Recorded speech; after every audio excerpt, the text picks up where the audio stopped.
할렐루야. 하나님께서 오늘도 귀한 하루를 허락하여 주셨습니다. 우리 다 함께 기도함으로 7월 8일 수요일 매일 주신 기도에 하나님 앞에 드립니다. 온 땅 위에 가장 아름답고 위대하신 주님, 미약한 우리를 돌보시는 주님의 은혜에 감사드립니다. 이 새벽에 눈물의 간구를 들고 나온 우리들의 상황과 미래 위에 하늘 문을 열어주시고 은혜의 단비를 내려 주시옵소서. 이 시간에도 우리 환우들을 기억하며 기도하기는 심장 부정맥 수술을 무사히 마치게 하시고 은혜 중에 퇴원하여서 안정을 취하고 있는 성도님을 기억하여 주옵소서. 수술받은 심장이 건강하고 규칙적인 박동을 되찾게 하시고 떨어진 면역력과 기력이 속히 회복되게 하여 주옵소서. 퇴원 후에 가정에서 요양하는 동안에 통증이나 부작용이 전혀 없게 하시고 온몸에 예수님의 보혈이 흐르고 흘러서 날마다 새 힘과 평강을 누리게 하옵소서. 학교에서 주의력 결핍과 과잉 행동으로 인하여서 남모르게 마음고생하며 학교 생활에 적응하기 힘들어하는 사랑하는 자녀들을 주님 품에 안아 주옵소서. 아이들의 불안한 심령과 신경세포들을 주님께서 안정시켜 주시고 가정과 학교에서 집중력과 인내를 지닐 수 있도록 붙들어 주옵소서. 날마다 눈물로 자녀를 돌보며 가슴을 치며 기도하는 부모들에게도 감당할 수 있는 힘과 지혜를 주시고 낙심치 않고 소망으로 양육하며 주님이 예배하신 치유의 열매를 보게 하옵소서. 올 상반기에 하나님이 각 가정마다 거룩한 선물을 주신 사랑스러운 아기들을 축복합니다. 어린 생명들이 하나님의 사랑을 받아 먹고 자라게 하시고 각 가정이 늘 말씀과 찬송이 끊이지 않게 하시며 믿음과 소망과 사랑의 요람이 되게 하옵소서. 부모에게 영적인 안목을 더하시고 자녀를 주의 교훈으로 올바르게 양육하게 하시고 아이들이 자라나는 발걸음마다 하나님과 사람 앞에 사랑스러워져 가는 복을 내려 주옵소서. 우리 사회의 가장 어둡고 소외된 곳, 억울하고 눈물 흘리는 소외된 이웃들과 또한 약자들을 향해 예수님의 마음을 가지고 열심히 뛰고 계신 김희석 선교사님을 기억합니다. 오랜 세월 동안 변함없이 눈물과 땀을 훔치며 현장을 지키실 때에 낙심치 않는 새 힘과 강건함을 늘 공급하여 주옵소서. 선교사님의 헌신을 통하여서 억울한 자들의 눈물이 닦아지고 하나님의 공의와 복음이 강물처럼 흘러가게 하옵소서. 동역자들과 필요한 선교의 모든 재정도 채워지는 역사가 흐르게 하옵소서. 이 시간에도 조국을 지키기 위해 군 복무 중인 청년들을 주님 앞에 올려드립니다. 낯선 환경과 엄격한 훈련 속에서도 육신의 건강과 안전을 철저하게 지켜주시고 선후임 관계 속에서 은혜를 입어 지혜롭고 당당하게 군 생활을 감당하게 하옵소서. 거친 광야 같은 군대에서 오히려 하나님을 더 깊이 만나며 신앙이 단단해지게 하시고 복무를 마치고 돌아올 때에 한층 더 성숙한 주님의 군사가 되어 돌아오게 하옵소서. 주님, 오늘 우리에게 주신 시편 8편의 말씀을 기대하며 나아갑니다. 우리의 눈을 열어서 주님의 율법에서 놀라운 것을 보게 하시고 꿈꾸게 하시고 순종하게 하옵소서. 우리의 기도를 기쁨의 찬송으로 바꾸시는 예수님의 이름으로 간절히 기도하옵나이다. 아멘. 하나님 말씀 보도록 하겠습니다. 시편 8편의 말씀 1절부터 9절까지 우리 한 절씩 교독하시고 9절은 함께 읽도록 하겠습니다. 시편 8편의 말씀입니다. 여호와 우리 주여, 주의 이름이 온 땅에 어찌 그리 아름다운지요. 주의 영광이 하늘을 덮었나이다. 주의 대적으로 말미암아 어린아이들과 젖먹이들의 입으로 권능을 세우심이여 이는 원수들과 보복자들을 잠잠하게 하려 하심이니이다. 주의 손가락으로 만드신 주의 하늘과 주께서 베풀어 두신 달과 별들을 내가 보오니 사람이 무엇이기에 주께서 그를 생각하시며 인자가 무엇이기에 주께서 그를 돌보시나이까. 그를 하나님보다 조금 못하게 하시고 영화와 존귀로 관을 씌우셨나이다. 주의 손으로 만드신 것을 다스리게 하시고 만물을 그의 발 아래에 두셨으니 곧 모든 소와 양과 들짐승이며 공중의 새와 바다의 물고기와 바닷길에 다니는 것이니이다. 다 함께 여호와 우리 주여 주의 이름이 온 땅에 어찌 그리 아름다운지요. 아멘. 장마가 이제 본격적으로 왔는지 비가 많이 내리는 아침인데요. 오늘 하루 종일 비 소식이 있을 것 같습니다. 요새는 또 동네마다 일기예보가 좀 다른 것 같기도 한데요. 아무쪼록 빗길에 안전하시고 또 건강한 하루 보내시길 바랍니다. 우리가 읽은 시편 8편 말씀은 우리가 찬양으로도 많이 부르고 또 들었고 또 시편으로도 많이 읽은 아름다운 찬양시입니다. 본문 1절과 9절에서 우리에게 익숙한 구절로 이렇게 시작하고 이제 끝나는데요. 1절과 9절에 같은 말이 반복되는데 한번 읽어보겠습니다. 여호와 우리 주여 주의 이름이 온 땅에 어찌 그리 아름다운지요. 주님의 이름이 참으로 아름답습니다 라고 하는 찬양시이겠습니다. 그런데 우리는 이 찬양의 고백 속에서, 이 아름다운 고백 속에서 한 가지 큰 긴장을 느낄 수가 있는 것이죠.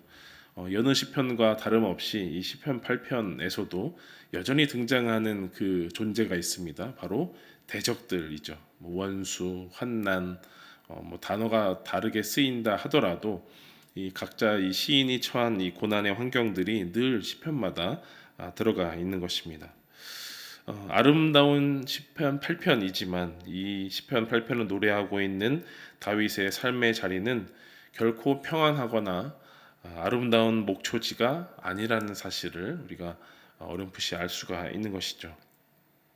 다윗의 눈앞에는 여전히 자신을 죽이려 하고 핍박하는 원수들, 보복자들, 대적들이 도사리고 있음을 우리는 알 수 있습니다. 그런데 우리가 더 당황스럽게 여기는 것은 다른 시편 같으면은 하나님 나는 너무나 힘듭니다. 주님께 피합니다. 저는 무죄합니다. 대적들이 이러합니다. 나를 도우소서. 이런 흐름으로 대부분 시편이 흘러가는데 오늘 시편 8편 읽을 때에 당황스러운 지점이 하나 있습니다. 바로 이 대적들의 그런 핍박과 위협 속에서 하나님이 어떤 조치를 취하시는가입니다. 하나님이 어떤 액션을 취하시는가인데요. 2절 말씀을 우리 함께 읽어보겠습니다. 주의 대적으로 말미암아 어린아이들과 젖먹이들의 입으로 권능을 세우심이여 이는 원수들과 보복자들을 잠잠하게 하려 하심이니이다. 상식적으로 봤을 때 그리고 시인의 입장으로 봤을 때 정말 저 고백을 할 때 주님을 아름답다라고 고백할 수 있는가 하는 것이죠. 칼과 창을 들고 밀려오는 이 훈련된 대적들 앞에서 하나님은 천군 천사 또 강력한 군대를 보내시는 것이 아니라 누구를 내세웠습니까? 어린아이들, 젖먹이들을 내세웠다라는 것입니다. 그들에게 또 엄청난 힘을 주신 것도 아니고 그들의 입에서 나오는 권능으로 대적들을 잠잠하게 하신다라고 말씀하십니다. 가뜩이나 이 대적들로 인하여서 두렵고 또 피곤한 이 다윗의 인생 속에서 말도 제대로 못하고 어미에 젖을 빠는 젖먹이들, 영유아들이 무슨 도움이 되겠습니까? 이 의문이 해결되어야만 1절과 9절의 이 아름다운 주 찬양을 우리 다 함께 드릴 수 있을 것인데요.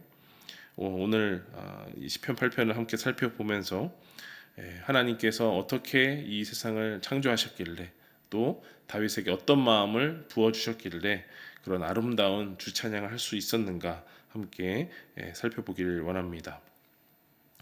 이 고대 근동에서 이 구약 시대의 배경이 되는 근동 지방을 살펴보면 지금도 사실 거의 똑같겠지만 사람들에게 이 말씀은 충격을 주는 것입니다. 왜냐하면 이스라엘은 물론이고 그 지역을 둘러싸는 모든 나라들과 그 나라들의 신화에 의하면 이 신들이 대적들을 향해 나아갈 때, 자신의 백성을 도와줄 때 등등 이 강력한 능력을 보여줄 때에는 번개, 또 폭풍, 또 칼과 군대, 이렇게 강력한 이미지들을 사용하여서 나는 강하다라는 것을 그 백성들에게 보여주고, 또 그 백성들은 그 신을 따르는 모습들을 볼 수가 있는 것입니다. 수천 년이 지난 지금도 세상의 방식은 동일합니다. 강한 군사력, 또 강한 자금력, 또 높은 권세 등을 이용해서 이 많은 나라가 각자의 나라로 있는 지금에도 그 큰 나라들, 또 힘을 떨치는 나라들이 이제 존재한다라는 것이죠. 그런데 만군의 여호와 하나님께서는 세상을 통치하는 방식이 전혀 달랐다라는 겁니다. 또한 원수를 잠잠하게 하는 방식도 수천 년 전의 방식과 또 지금의 방식과는 전혀 다른 모습이 보여집니다. 세상의 힘과 권력을 자랑하는 이 대적들을 부끄럽게 하시기 위해서 하나님은 가장 연약하고 가장 미약한 존재들을 선택하셨습니다. 이러한 선택이 사도 바울도 동일한 고백을 드리는데요. 고린도전서 1장 27절에 바울은 이렇게 고백을 합니다. 그러나 하나님께서 세상에 미련한 것들을 택하사 지혜 있는 자들을 부끄럽게 하려 하시고 세상에 약한 것들을 택하사 강한 것들을 부끄럽게 하려 하시며, 미련한 것들을 들어서 지혜 있다라고 하는 자들을 부끄럽게 하셨습니다. 하나님 수많은 능력자, 또 군대, 장수가 없어서 어린아이를 쓰는 것이 아니라 하나님은 도리어 12군단도 되는 큰 군대를 일으키실 수도 있지만 그들을 동원하지 않으시고 젖먹이들을 앞세워서 싸움을 하셨습니다. 그 이유가 무엇일까요? 지극히 작은 자를 통하여서, 보잘것없는 존재를 통하여서 이 전쟁의 승리가 너에게 있지 아니하고 시인 너에게 있지 아니하고 오직 나 전능하신 여호와 하나님께만 있음을 보여주는 것입니다. 젖먹이들과 어린아이들을 들어서 싸우시는 이유는 이렇게 작은 존재로도 나는 승리할 수 있다라는 것을 보여주시는 것이죠.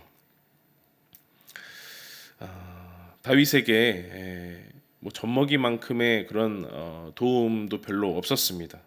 사방이 온통 대적으로 가득했고 그를 시기하고 질투하고 죽이려는 위협으로 가득했습니다. 사실은 이제 거의 다윗은 혼자 있었던 것이죠. 그래서 다윗이 기도하면서 눈을 들어서 높고 푸른 하늘을 바라본 것입니다. 하늘은 끝없이 펼쳐져 있고 또 밤이 되면 달과 별로 하늘이 가득했습니다. 그러면서 이렇게 고백을 한 것이죠. 광활한 이 우주 만물 속에서 나는 하나님 앞에 참으로 보잘것없이 마치 어린아이와 젖먹이처럼 작은 존재구나라는 것을 깨달은 것입니다. 3절 4절 말씀 보면요. 주의 손가락으로 만드신 주의 하늘과 주께서 베풀어 두신 달과 별들을 내가 보오니 사람이 무엇이기에 주께서 그를 생각하시며 인자가 무엇이기에 주께서 그를 돌보시나이까. 거대한 이 우주 하늘을 바라볼 때에 창조주께서 만드신 해, 달, 별에 비하면 자기 자신은 우주의 먼지만도 못한 보잘것없는 존재임을 이 다윗이 이제 깨달은 것이죠. 또 하나 들은 질문은, 그렇다면 하나님께서는 이 보잘것없는 사람을 왜 그토록 생각하시고 정성으로 돌보시는가라는 그런 질문입니다. 심지어 하나님은 인간을 어떤 직위로, 어떤 직분으로 세우시는데요. 5절 6절 말씀 보면요. 그를 하나님보다 조금 못하게 하시고 영화와 존귀로 관을 씌우셨나이다. 주의 손으로 만드신 것을 다스리게 하시고 만물을 그의 발 아래 두셨으니. 젖먹이들 어린아이와 같은 미약한 존재를 하나님께서 세우셨는데 그 존재를 통하여서 하나님의 피조물을 다스리게 하시고 만물을 그의 발 아래, 우리의 발 아래 두셨다라는 그런 선언입니다. 이 구절을 보면 창세기 1장 28절에 하나님의 명령을 떠오르게 합니다. 땅을 정복하라, 모든 생물을 다스리라 라고 하신 그 창조 시기의 그 말씀을 떠오르게 하죠.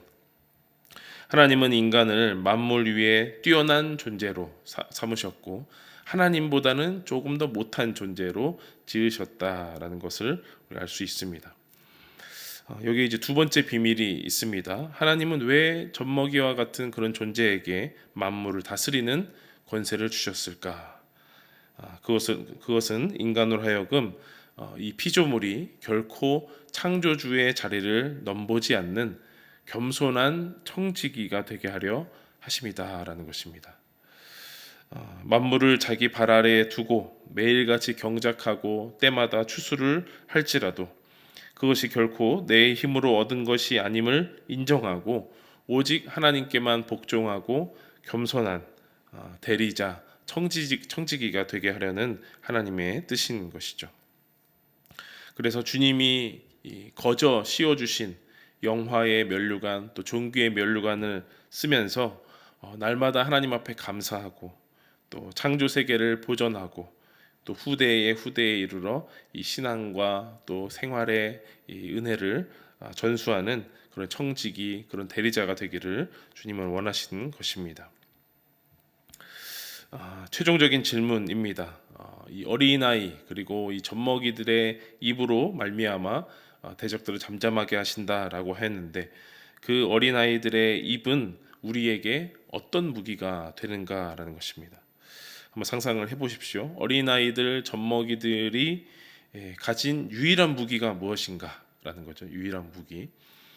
지난 주일에 이제 갈릴리 성전에 가서 예배하고 이제 안내하는 시간이었는데 아까 처음에 기도도 드렸지만 상반기에 출산한 가정들이 생각보다 꽤 많았습니다. 한 4-5가정 됐는데 아주 50일 된 아기도 왔고 한 100일, 200일 된 아이들도 있었는데 작은 어린아이들일수록 이제 할 수 있는 그 특기라고 해야 될까요? 그게 있습니다. 그래서 다른 사람들은 아기 이쁘다, 뭐 어떻게 만지지를 못하고 이렇게 하고 있는데 저는 이제 새끼 손가락을 들어서 그 아기의 그 손가락에 이렇게 꼈더니 아이가 어떻게 할까요? 그 손을 꽉 잡아요. 절대 놓지 않겠다는 어떤 의지가 보일 정도로 확 잡습니다. 그래서 도대체 왜 잡는 걸까 궁금하면서 이제 테스트를 해본 거죠. 뭐 그렇게 손에 힘도 있겠지만 오늘 말씀을 보니까 이 아이들이 가진 유일한 무기는 입이다 이런 생각이 들어요. 배고프면 울고, 그렇죠? 또 똥을 쌌으면 울고, 또 엄마가 보고 싶으면 울고, 엉엉 울면서 그 입으로 그 무기를 삼는 것이죠. 그리고 조금 더 컸어도 엄마 아빠 얼굴을 보면서 아무도 알아들을 수 없는 옹알이를 이제 하는 것입니다. 신기하게도 그 젖먹이가 오로지 엄마의 얼굴만 바라보면서 울고 옹알이를 할수록 아무리 강하고 아무리 우락부락하게 생긴 엄마 아빠일지라도 그 마음을 무장해제시키는 것을 볼 수가 있습니다. 부모를 가장 행복하게 만드는 이 강력한 힘이 젖먹이의 입에 있다라고 생각할 수 있는 것이죠. 하나님 앞에서 우리의 모습이 바로 이와 같습니다. 대적들이 아무리 세상의 힘과 논리를 가지고 우리에게 협박하고 우리에게 어지러운 소리를 듣게 할지라도 하나님 앞에서 젖먹이인 우리가 하나님을 향해서 우리 아버지를 향해서 입을 열어야 한다라는 것입니다. 세상의 방식과 타협하려고 내가 그것에 맞춰 동조하며 소리를 내지 아니하고 우상을 향해 부르짖는 것을 이제 멈추고 엄마의 품에 안긴 젖먹이처럼 하나님 얼굴만 바라보면서 찬양하고 기도하고 감사하고 그렇게 생명의 옹알이를 하자라는 것입니다. 우리가 하나님을 향해서 나는 무력합니다. 나는 연약합니다. 라고 인정하면서 여호와 우리 주님을 찬양합니다. 주님의 이름이 온 땅 가운데 참으로 아름답습니다. 라고 이 찬양의 옹알이를 할 때 하나님은 그 입을 통해서 세상의 원수들, 보복자들, 대적들 환난을 잠잠하게 만드실 것입니다. 우리는 하나님 앞에 참으로 유한하고 작은 존재입니다. 그래서 우리가 유한한 존재이기 때문에 무한하시고 영원하신 하나님을 찬양하는 것이죠. 부디 바라기는 유한한 존재인 우리가 세상에 썩어질 것들을 향해서, 유한한 것들을 향해서 가짜 찬양, 가짜 옹알이를 하는 것을 멈추면 좋겠습니다. 오늘부터 만물의 주인이신 여호와 하나님의 이름을 아름답다고, 참으로 높다고, 참으로 위대하시다고 마음껏 옹알이하며 노래하는 우리가 되기를 원합니다. 사랑하는 여러분, 세상은 우리에게 더욱 강해져야 한다고, 더욱 커져야 한다고, 더욱 힘이 있어야 한다고 말합니다. 그러나 주님은 우리의 힘을 빼고 젖먹이의 자리로 내려오라 말씀하십니다. 내 지식도, 내 능력도, 나의 상식도 다 내려놓고 오직 주님의 품에 안겨서 주님, 나를 먹여주옵소서. 주님이 참 아름답습니다. 주님을 참 보고 싶었습니다. 라고 고백하는 기도의 입술, 옹알이의 입술을 열라고 하십니다. 지극히 작은 자가 되어서 주님만 바랄 때 주님은 우리의 입술의 권능을 통해서 우리의 가정을 살리시고 우리의 교회를 인도하시고 우리에게 영화와 존귀의 관을 씌워주실 줄 믿습니다. 오늘 하루도 비가 내리는 하루이지만 주님을 찬양하며 주님의 아름다움을 곱씹으며 그런 생명의 옹알이 또 감사의 옹알이를 해 나가는 저와 우리 모든 성도님들 되시기를 간절히 소망합니다. 기도하겠습니다. 우주 만물을 창조하시고 그 가운데 먼지처럼 작고 미천한 우리를 잊지 않으시며 날마다 생각하시고 돌보아 주시는 하나님의 사랑에 감사드립니다. 세상의 강한 군대나 화려한 조건이 아니라 오직 하나님만 의지하는 어린아이와 젖먹이처럼 겸손히 주님의 얼굴만을 구하게 하시고 주님이 맡겨주신 삶의 자리에서 결코 주인의 자리를 넘보지 않는 충성스러운 청지기의 삶을 살아가게 하옵소서. 우리를 영화와 존귀로 관시우시며 가장 아름다운 이름으로 통치하시는 예수님의 이름으로 기도하옵나이다. 아멘. 계속해서 기도하며 나아가시겠습니다.